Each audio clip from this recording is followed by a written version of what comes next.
ডিম যে রান্না করছি সেই রেসিপিটাই তোমাদের সাথে শেয়ার করছি। যদি কেউ ট্রাই করে দেখতে চাও অবশ্যই ট্রাই করে দেখো, আর ভালো লাগলে আমাকে জানিও। দেখতেই পেলে আমি সামান্য পেঁয়াজের মধ্যে ডিমগুলোকে ভেজে নিচ্ছিলাম, আর তারপর এখানে যে ব্যাটারটা দিলাম সেটার মধ্যে আমি পেঁয়াজ, রসুন, আদা আর কাঁচা লঙ্কা একসাথে ব্লেন্ড করে নিয়েছি।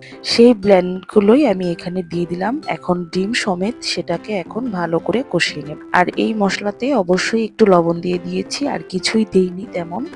মশলাটা কষানোর আগ পর্যন্ত আর কিছুই দেব না। আর একটু মশলাটা যখন হালকা কষে আসছে, মানে 10 মিনিট পরেই মনে করো, আমি একটুখানি এখানে চাট মশলা দিয়ে দিয়েছি। চাট মশলাটা দেওয়ার কারণ হচ্ছে এইখানে একটা আলাদা ফ্লেভার অ্যাড করে, আর সেটা খেতে মানে খুবই অন্যরকম একটা টেস্ট দেয়।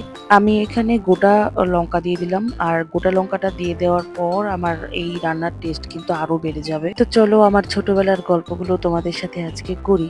আর পছন্দের মজার রান্নাটা করতে করতে এক এক সময় মনে হয় টুক করে একটা তুলে খেয়ে নিই। আমি মাঝে মাঝে এই হাসিও পাই এই সমস্ত কথাগুলো বলি, কিন্তু হাসি চেপে রাখতে পারে কজন বল। বিয়ের পর দেখলাম আমার হাজবেন্ডও একই অবস্থা। তো সেও ছোটবেলায় অনেক ডিম পছন্দ করতো, আর ডিম খাওয়ার জন্য অনেক কান্নাকাটি করতো সকালবেলা হলেই। সে নাকি ছোটবেলায় সকালবেলা নাস্তাতে ডিম না দিলে খুব কান্নাকাটি করতো, এটা আমার শাশুড়ি বলেছে। আর একবার একটা আঙ্কেলও বলেছিলেন। আর ডিম না হলে আমারও ভালো লাগতো না। তো আমি আসলে বড় হওয়ার সাথে বুঝতে পারলাম যে ডিম এত শরীরের জন্য ভালো না, কিন্তু একটার বেশি ডিম সারাদিনে তো আর খাওয়াটা উচিত না। তাই একটাই করে সকালবেলা খাওয়া হয় আর কি নাস্তাতে। তো এখন আমার দেবর, শাশুড়ি, শ্বশুর, আমার হাজবেন্ড, আমরা সবাই ডিম পছন্দ করি। আর শাশুড়ি আর শ্বশুর এত আগে খেত না, কিন্তু এখন তো তাদের বয়স হয়েছে, এই জন্য সকালবেলা একটা করে খায়। তো ডিম রান্নাটা কেমন লাগলো অবশ্যই আমাকে জানিও। ভালো লাগলে লাইক, কমেন্ট, শেয়ার করে আমার পাশেই থেকো। আমাদের মতো কারা কারা ডিম পছন্দ করো, প্রতিদিন